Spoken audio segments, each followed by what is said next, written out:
Welcome to రచ్చ రంబోలా. దినేష్ గారి దగ్గర ఒక అతనికి యాక్సిడెంట్ అయిపోయి కాలు విరిగిపోయి రక్తం మడుగులో ఉంది. వాళ్ళ టెన్షన్ రాత్రి 12 గంటలకు వాళ్ళ తాతకు ఫోన్ చేశాడు. టెన్షన్తో అమ్మా అమ్మా అందులోకి వెళ్ళి పాట ఎంత హాయి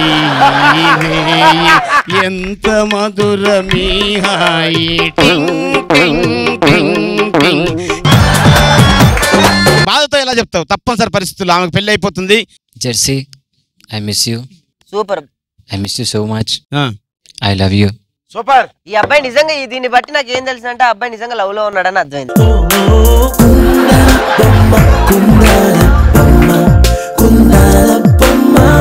ఒక తెలుగు పాటను మైకేల్ జాక్సన్ గారు బతికుంటే ఏ విధంగా పాడేవాడు? మంచి పేరున్న పాట. బండి అనక బండి గట్టి ఉల్లిగడ్డ చామగడ్డ కింద పడ్డ మీద పడ్డ ఆలుగడ్డ చామగడ్డ జారి పడ్డ.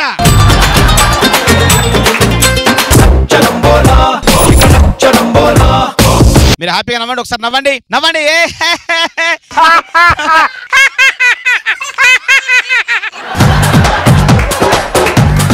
ఒకసారి ఒక కాలేజ్ ఫంక్షన్కి వెళ్ళినప్పుడు ఎప్పుడు వెళ్ళినా కూడా అన్నలకి తమ్ములకి నా కళాభివందనాలు, అక్కలకి చెల్లెలకి నా కళాభివందనాలు చెప్తున్నాడు. ఎందుకంటే యూత్ కాబట్టి వాళ్ళని ఏమైనా గెలికాం అనుకోండి చాలా ఇబ్బందుల పాలవుతాను. ఎప్పుడు అన్నలకి తమ్ములకి అని చెప్పేసి లేడీస్ ఫస్ట్ అని అక్కలకి చెల్లెళ్ళకి నా కళాభివందనాలు ఆయన అనగానే వెనకొక అతను లేచి బామ్మర్ది కానీ అన్నాడు.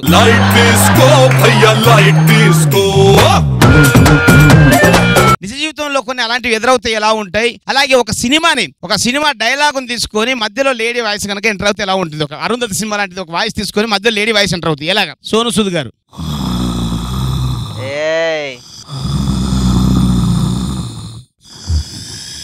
ఓసే అరుంధతి మధ్య లేడీ వాయిస్, నేనా నీకు పెళ్ళ ఎప్పుడు నన్ను చంపి సమాధిలో కొల్లబెట్టిన నిన్ను ఏకాడా నన్ను చంపి సమాధిలో కొల్లబెట్టిన నిన్ను ఒరే పనికి లేదవా చెప్పొచ్చు కదా, వదల బొమ్మాలి వదల వెళ్ళాలి కదా. ఇంతకుముందు చిన్న సెల్ ఫోన్ ఉంటే చాలా గొప్పవాడు, ఇప్పుడు ఎంత పెద్దది ఉంటే అంత గొప్పవాడు. ఇప్పుడు మళ్ళీ తర్వాత ఎంత చిన్నది ఉంటే అంత గొప్పవాడు. ఇప్పుడు ఈ సెల్ ఫోన్ లో కాలర్ ట్యూన్స్ మనం ఏ సందర్భంలో ఫోన్ చేస్తామో తెలియదు, ఏం చేస్తామో తెలియదు, కానీ అక్కడి పాట మాత్రం చాలా డేంజరస్ గా ఉంటుంది. ఎలా? నా పుట్టినరోజు అప్పుడు ఒక పెద్దవాడికి ఫోన్ చేశాను, చాలా చక్కటి పాట పెట్టుకుంది. ఏం పాట? రాలిపోయే పువ్వా నీకు రాగాలెందుకే తోటమాలిని తోడులేరని అమ్మా, రాలిపోయే పొద్దా నీకు వర్ణాలెందుకే అమ్మా, నా పుట్టినరోజు తల్లి ఈ పాట పెట్టుకున్నావు అమ్మా. ఇంకో సందర్భంలో ఒక అతనికి కారు యాక్సిడెంట్ అయిపోయి టైర్ విరిగిపోయింది. ఆ టైర్ విరిగిపోయిందని టెన్షన్లో ఇలా ఉన్నాడు.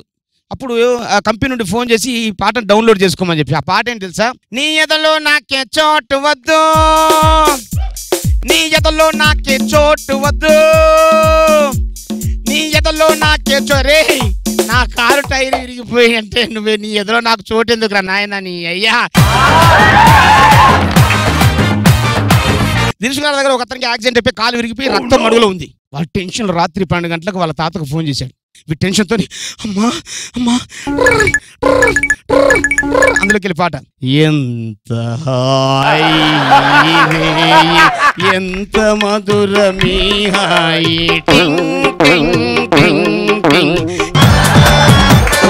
ఆ కాలు విరిగిపోయిందిరా అని ఫ్రెండ్కి ఫోన్ చేశాడు. ఫ్రెండ్కి ఫోన్ చేయగానే ఇంకొక పాట, నిజంగా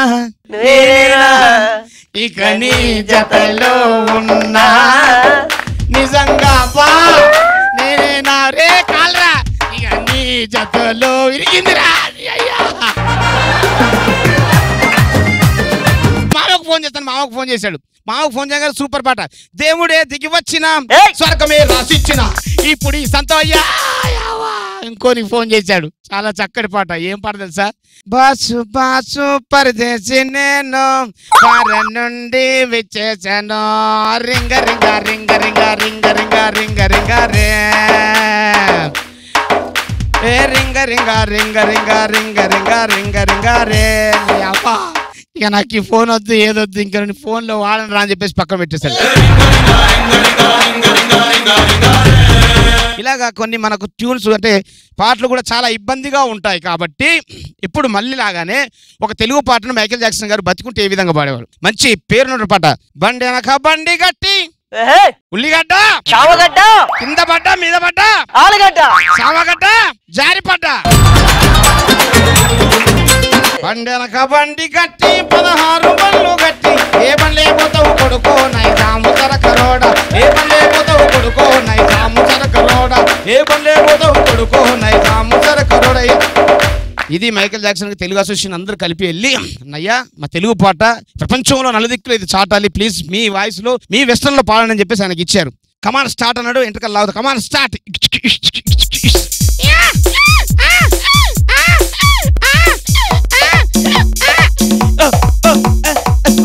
బండి కట్టి 16 పళ్ళు కట్టి బండి కట్టి 16 పళ్ళు కట్టి ఏమల్లే పోతాడా నా కొడుకు నైజాం సర్కారోడ.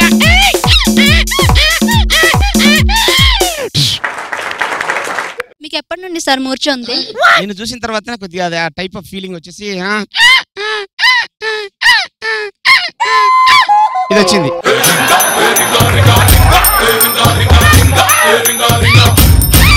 అంటే ఐ లవ్ యూ నీకు ఫీల్ వచ్చినప్పుడు ఎలా చెప్తావు? కావాలి నువ్వు ఇంటికి వెళ్ళిపోవాలి త్వరగా ఐ లవ్ యూ అని చెప్పమన్నప్పుడు ఎలా చెప్తావు? లేదు రియల్ గా నిజంగా కోపం వచ్చి ఏడుపుతో ఎలా చెప్తావు ఫీల్? ఐ లవ్ యూ అని చెప్పు అబ్బాయికి ఎలా చెప్తావు? ఐ లవ్ యూ ఇలా ఇలానే చెప్పు. I love you, Samantha. I love you సమంతన. ఎవరు లేరా కాదు, ఎట్లుంది తెలుసా? సమంతకి ఏదో అప్పించిన తర్వాత వడ్డీ అమ్మ అని అడిగినట్టు. Feel I love you Samantha. పెళ్ళైంది నీకు, నువ్వు ఆగు. I love you, Jersey. బాధతో ఎలా చెప్తావు? తప్పనిసరి పరిస్థితుల్లో ఆమెకు పెళ్లి అయిపోతుంది, నా గుండెలో నీకు తప్ప ఎవరికి చోటు లేదు, నువ్వే నా ప్రాణం, నువ్వే నా సర్వం, నువ్వే నా అది ఇది అని చెప్పేసి ఎలా చెప్తావు? Jersey, I miss you. Super. I miss you so much. I love you. Super. ఈ అబ్బాయి నిజంగా దీన్ని బట్టి నాకు ఏం తెలుసు అంటే, ఆ అబ్బాయి నిజంగా లవ్ లో ఉన్నాడని అర్థమైంది.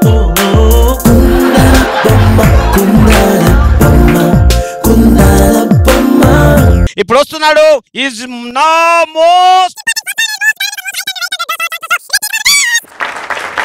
ఏంటి ఆ ఎక్స్ప్రెషన్స్ ఏంటి? అంటే వెంకరావు నీకు ఇష్టం లేదా? మరి నవ్వాలి కదా. అన్న చెప్పండి ఏమో అన్నారు. అదే ఫీల్ తో ఎలా ఫీల్ తో చెప్తాను. ఫస్ట్ ఒక అమ్మాయికి ప్రపోజ్ చేసేటప్పుడు చాలా ఎక్సైట్మెంట్ ఉంటుంది. ఆ అమ్మాయి నువ్వే. నేను అమ్మాయి చేసేసావు నాన్న. ముక్తి. నీకు అంతగా బిల్డప్ ఇచ్చా. ముక్తి నా పేరు. మూడు తీసేసి ముక్తి పెట్టి తర్వాత ముక్తి అని పెడతావా? సో అమ్మాయికి ఫస్ట్ టైం మనం ప్రపోజ్ చేసేటప్పుడు ఎలా ఉంటుందంటే ఎక్సైట్మెంట్. ముక్తి ముక్తి మీకు విషయం చెప్పాలి. ఏంటది? నువ్వంటే నాకు ఇష్టం, నువ్వంటే నాకు ప్రాణం, నువ్వు లేకపోతే నేను బ్రతకలేను. కాదంటే నేను ఇప్పుడే అప్పారావుకి కిస్ ఇచ్చి చచ్చిపోతా. ఐఎమ్ సారీ ప్లీజ్, నేను ఒప్పుకోను please. I hate you. I hate you. I hug you. I hate you అన్నా కదా. పెళ్ళైన కొత్తలో ముక్తి చూసావా, నిజమైన ప్రేమ అంటే మనది. ఐ లవ్ యూ ముక్తి. ఎలాగైతేనే నిన్ను పెళ్లి చేసుకున్నాను, ఈ సంసార సాగరాన్ని కూడా అలానే ఎదుదాం. ఐ లవ్ యూ అంటే ఏదో చెప్పాలన్నట్టుగా చెప్తాడు. ఇక పెళ్ళయి ఒక 2-3 సంవత్సరాల తర్వాత దానికి ఐ లవ్ యూ చెప్పాలి. ఏమే పెళ్లి రోజు కదా? అవును చెప్పు. I love you. అబ్బా ఇష్టం. అబ్బా నిన్ను చేసుకున్నా కదా, లవ్ చేసి నాకు కావాల్సిందే. కావాల్సింది. I love you. ఓ నిన్ను చేసుకున్న తీగ. పుట్టినరోజు పెళ్లి రోజు రాగానే ఏమి ఇచ్చినావు నువ్వు? ఒక చీర ఇచ్చినావా, సారీ ఇచ్చినావా, జాకెట్ ఇచ్చినావు. అప్పుడు 10 లక్షలు ఇచ్చి ఉల్లిగడ్డ పెట్టి నీకు. ఇప్పుడు ఏమైనా ఇచ్చినావా నువ్వు నాకు? నీ ముఖానికి ఒక్క ఉల్లిగడ్డే ఎక్కువ అని మా తమ్ముతో చెప్తే అద్దు బావ ఒక మంచిగానే ఉంటది. ఉల్లిగడ్డ కాదు సామగడ్డ ఇవ్వచ్చు, ఆలుగడ్డ ఇవ్వచ్చు, ఆగడ్డ ఇవ్వచ్చు అని చెప్పేసి నీకు ఇత్త నువ్వేం చేసినవరా? నా బతుకు బుగ్గు పాలు చేసినావు. చెప్పు రాకేష్ తమ్ముడు నేను వస్తానని చెప్పి. విను, మీరు అన్ని గడ్డలు ఇచ్చిర్రే, ఇయ్యాల్సిన అసలు ఇయ్యలే. నాకు అమ్మాయి నుంచి పెళ్లి చేయాలి, అబ్బాయి నుంచి పెళ్లి చేయాలి.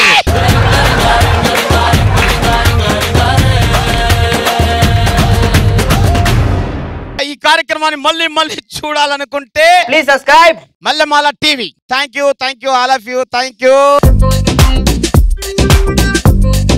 ఒక్కొక్కరు ఒక్కొక్క ప్రొఫెషనల్స్, వాళ్ళకి సంబంధం లేదు. ఇలానే మ్యారీడ్ ఒకళ్ళు, స్టూడెంట్స్ ఒకళ్ళు, చదువుకునే వాళ్ళు ఒకళ్ళు, ప్రొఫెషనల్. పెళ్ళైన బ్యాచులర్లు, పెళ్లి కాని బ్యాచులర్ ఒకరు. ఆడి పెళ్లి కాకపోతే ఇద్దరు పిల్లలు. Very good, thank you very much. ఏదో దేవుడు ప్రసాదించాడు. మీ హస్తం ఉంది. దేవుడి దయ ఎందుకండి? అంటే అమ్మాయిని దేవుడు చూపించాడు కాబట్టి. అమ్మాయి స్మైల్ చూడండి ఒకసారి. ఒక సైడ్ కింద పడిపోతున్నాయి ముత్యాలు. అమ్మాయి చాలా బాగుంది. అమ్మాయి అంటే నీకు తెలుసు ఆల్రెడీ. వాళ్ళ మనవరాలు. ఏమన్నారు? ఇద్దరు మనవరాలతో.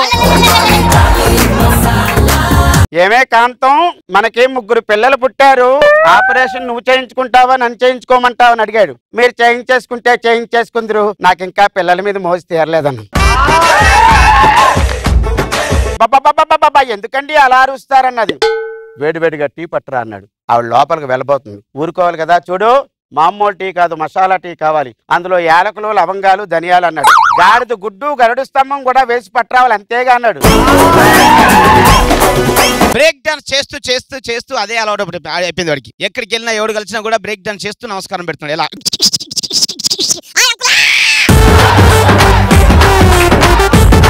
ఫంక్షన్లకు వెళ్ళారనుకోని ఇద్దరు కూర్చుంటారు. అక్క నీ జాకెట్ బాగుంది, చీర బాగుంది, ఇవి 2 మ్యాచింగ్ అయ్యాయి, కానీ ఈ స్టిక్కర్ మాత్రం మ్యాచింగ్ కాలేదు. కాబట్టి నా బొట్టు నువ్వు తీసుకో, నీ బొట్టు నేను తీసుకుంటా. నా మొగని నువ్వు తీసుకో, నీ మొగని నేను తీసుకుంటా.